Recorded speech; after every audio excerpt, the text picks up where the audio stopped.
Hello दोस्तों, मेरे channel कौशिकपीडिया में एक बार आपका फिर से स्वागत है।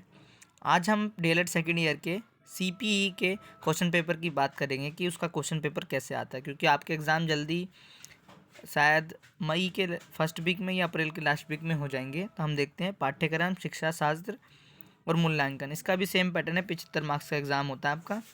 वही 5-5 वाले 5 क्वेश्चन, 10-10 वाले 10 क्वेश्चन आपके आते हैं इसमें। तो हम क्वेश्चन देख लेते हैं क्या क्या है। से भाग 1 में देखो आपका क्वेश्चन लिखा है, describe any four national concern and suggest by national curriculum framework. मतलब राष्ट्रीय पाठ्यचर्या की रूपरेखा 2005 में जो सुझाए गए किन्हीं 4 राष्ट्रीय सरोकारों का चर्चा कीजिए। जो सरोकारों लिखे हैं उसके बारे में लिखना है आपको। इसके पहले क्वेश्चन में 10 नंबर का, बस 4 को आपको डिफाइन करना है इसमें।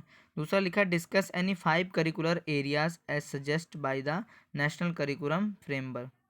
मतलब जो राष्ट्रीय पाठ्यचर्या की रूपरेखा में किन्हीं 4 पाठ्य क्षेत्रों की चर्चा कीजिए। जब आप बुक पढ़ोगे तो उसमें लिखा हुआ है कोई भी 4 पाठ्य क्षेत्र। दूसरा क्वेश्चन लिखा हुआ है आपका, प्रदर्शनात्मक और प्रयोगात्मक विधि एक दूसरे से किस प्रकार भिन्न है। प्रत्येक के 2 उचित उदाहरण द्वारा समझिए।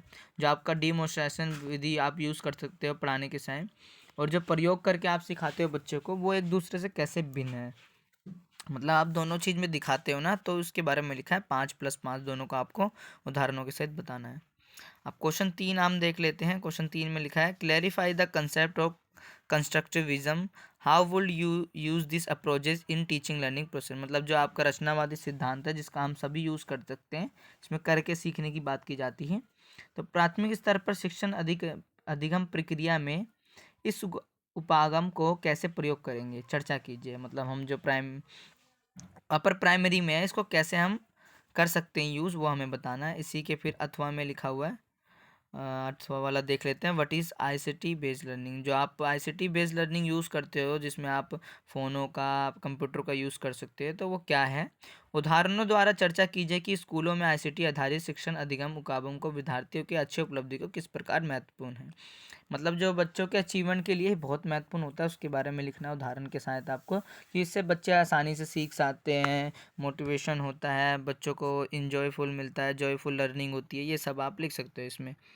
फिर अगला 4 क्वेश्चन देखते हैं, एक अच्छे उपलब्धि परीक्षण की विशेषता का वर्णन कीजिए। सीसी में प्रोजेक्टिव तकनीक कैसे मदद करती है। तो अब इसमें बात हो गई उपलब्धि परीक्षण। जो आप एटीआर बनाते हो, अचीवमेंट टेस्ट रिपोर्ट, उसकी विशेषता बतानी है। फिर आप जो प्रोजेक्टर है उसका कैसे यूज़ कर सकते हो इसमें पढ़ाने के लिए। अगला पूछा है कि psychologist test are very necessary in school, discuss in with 4 importance.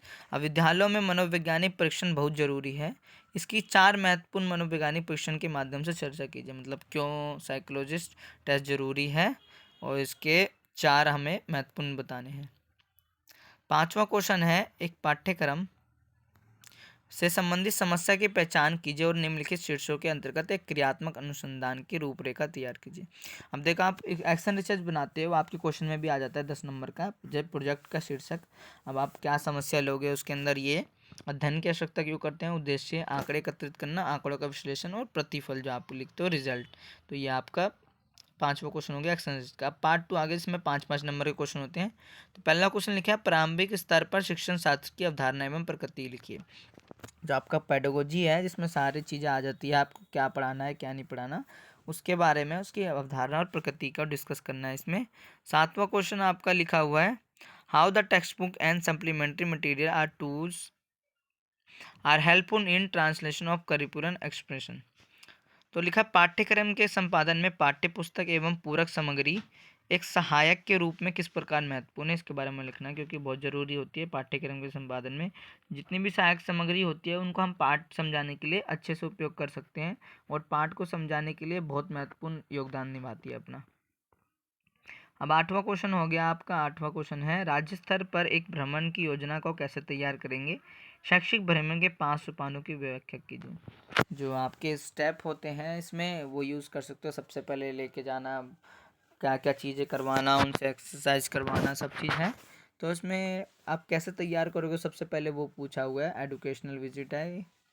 फिर इसी के अथवा में पूछा हुआ है, अंतर विषयक शिक्षण की प्रक्रिया एवं अवधारणा की व्याख्या कीजिए। जो इसकी प्रकृति है, जो इंटरडिसिप्लिनरी अप्रोचेज है, उसके बारे में।